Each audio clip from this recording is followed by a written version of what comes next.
Allah Taala'nı zikir kılıp естешет kaçan basıp жүрүp деле, oturup деле, капталдап жатып алса деле, дайыма эмне болот? Оозунда келмеси болот дептир. Оозунда келмеси. Ла илаха иллаллах, астагфируллах деген келмелерди көп чалат. Жана тоо таштарды карап ой жүгүртөт дептир да.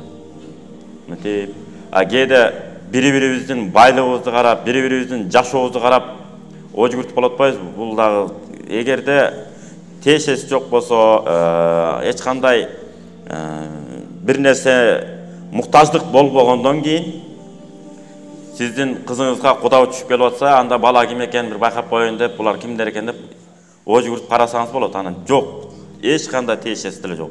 Же анын кызын келин кылып алайын деп сыртынан караш керек да, өзү шариятта деле ошондой. Биринчи кыз баланы сиздин балаңыз толук жактырып бүтмөйүнчө эч качан барып куда түшпөш керек.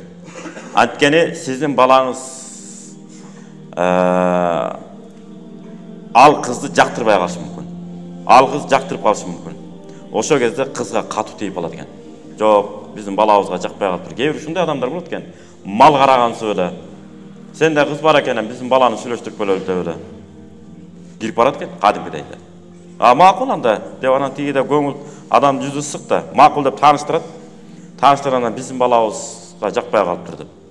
Асмандан түштү калды. Туура эмес да ошол. Ошондуктан кызды сыртынан караш керек.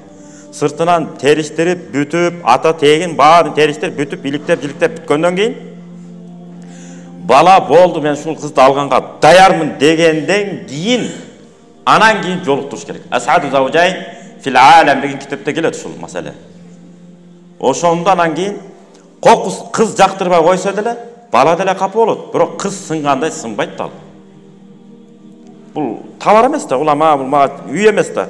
Бул алабыз албайбыз деп коюп, ар ким келип көрүп кете бергидей. Кызын да баркы кетет, шагы да сынат.